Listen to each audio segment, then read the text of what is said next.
It was a busy evening at Heathrow Airport in London. People rushed everywhere. Families hugged, travelers dashed to catch flights, and signs waved in the air. Lily Harper tugged her cap down, checking her phone nervously. The screen showed, "Pick up Oliver B. Terminal 3. Arrivals, 5:45 p.m. She sighed, scanning the crowd. This was her first time doing an airport pickup alone. Lily was an art student, not a driver. But her cousin's job paid extra money, and she needed it. Her cousin said, "It's easy, Lily. Just pick up Oliver B. He'll be simple to find." Lily spotted a tall man standing by the curb. He had a bag over his shoulder, wore jeans, a dark jacket, and sunglasses, even though it was getting dark. He looked calm and confident. Lily hesitated, then walked over. "Excuse me," she said, trying to sound grown up. "Are you Oliver B.?" The man turned, took off his sunglasses, and smiled a little. "I'm Oliver, and I need a ride." Lily nodded fast. "Great, this way." She helped with his bag and led him to the car. Inside, she tapped the sat-nav and asked, "Going to Central London?" "Sure," he said, leaning back. "Let's see where we go."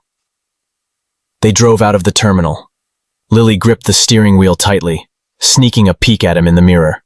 He sat so neatly, like he was important, but he didn't talk much, which was fine. Lily was nervous enough. 10 minutes later, she checked her phone and froze. A message from her cousin read, "Oliver B. is still at Terminal 3. You're late." Lily's tummy sank. She looked at the man, then at her phone. Oh no, she'd picked up the wrong Oliver. "Oh gosh," she whispered, pulling onto a quiet road. She turned around. "I'm so sorry. I think I got the wrong person. You're not the Oliver I was meant to drive." The man raised an eyebrow but stayed calm. "Really?" "Yes," Lily said, her face red. "I was supposed to pick up Oliver B. and I thought it was you, but he's still waiting. I'll call someone to get him.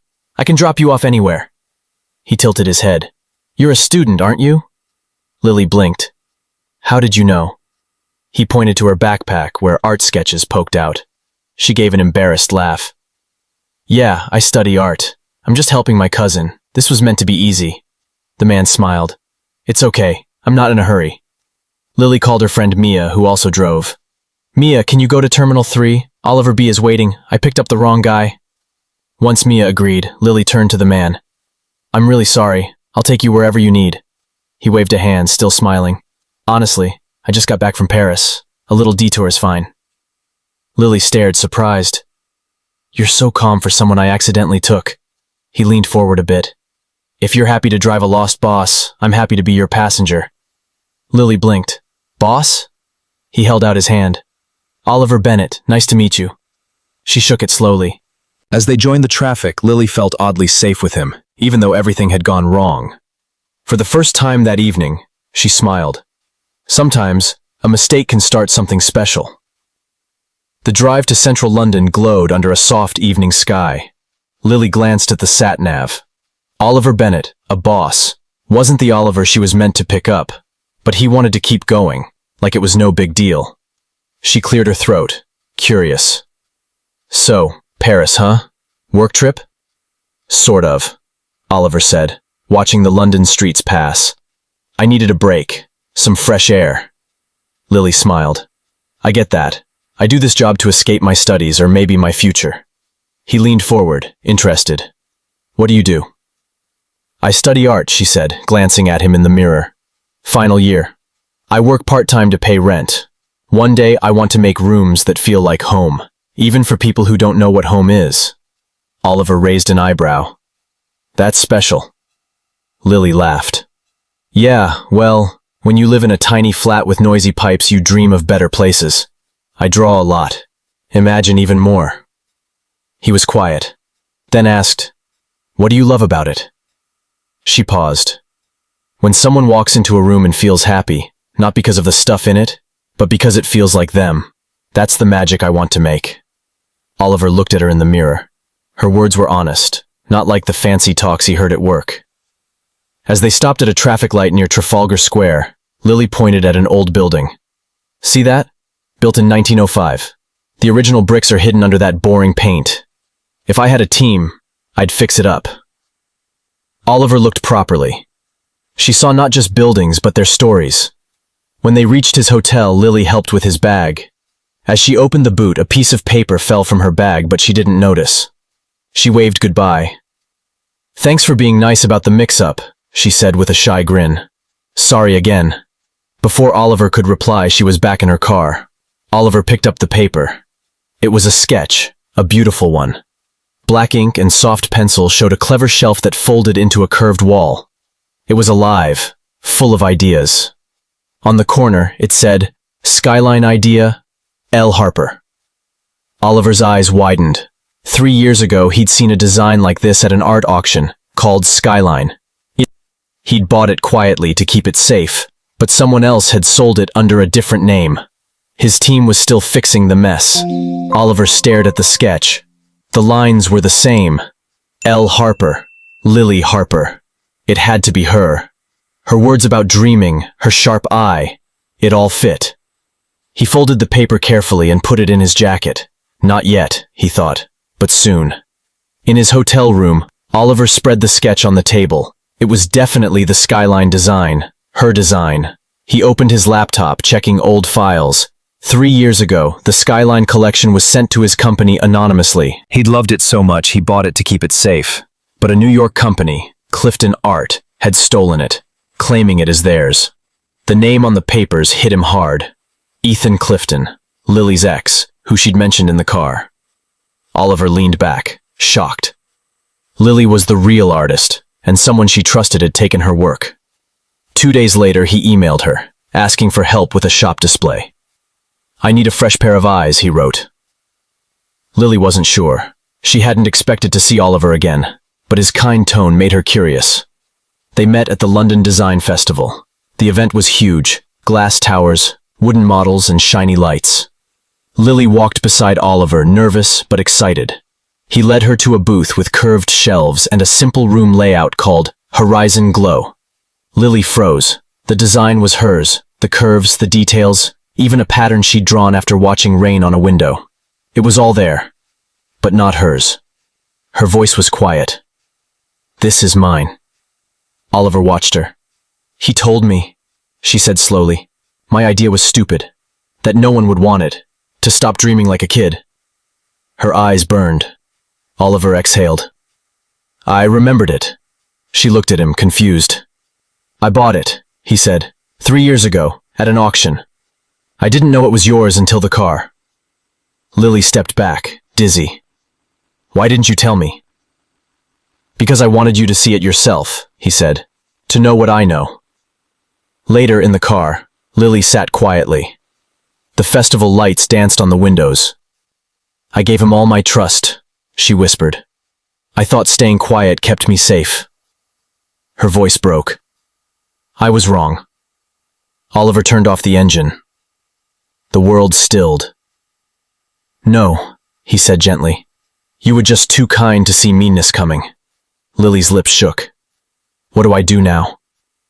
Oliver looked ahead. "Do you want fairness, or your name back?" She met his eyes. "I want both." Lily's flat was dim, lit by a single lamp. Sketches covered her table. She hadn't slept much since the festival. Her phone buzzed. Friends, even an old teacher, had seen photos Oliver shared quietly. But she felt stuck. A knock came at the door. She found an envelope with no name. Inside was an old sketch, a wobbly idea for a foldable desk. It wasn't great, but a note in Oliver's neat writing said, "I thought this was rubbish once. Someone believed in me, so I kept going. I believe in you." Below it was an email from 3 years ago, showing her Skyline design sent to the auction, signed LH. Proof she mattered. That night, they met at a quiet cafe in Hyde Park. Oliver stirred his tea and said, "When I started, I had nothing. But a teacher told me, if you don't tell your truth, someone else will, and they'll twist it." Lily clutched her sketch. "I don't want The next morning, Lily woke early. She opened her tablet and posted her original Skyline sketch, a photo of a napkin drawing, and a video of her talking about designs from college years ago. She wrote, 3 years ago, I drew this in my flat, dreaming of rooms that feel like hope. I hid it because I was scared. Someone said it wasn't good enough, so I stopped. Yesterday I saw my idea with someone else's name. I'm not fighting, I just want to share my heart. By evening, her post had been shared thousands of times. Design students, artists, and strangers said her courage inspired them. Some recognized her style. Professionals she admired messaged her.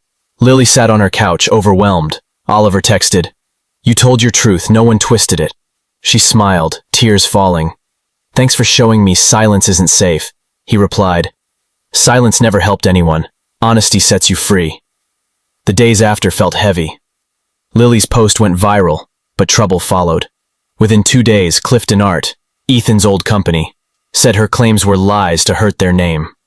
Her inbox filled with mean messages calling her a fake.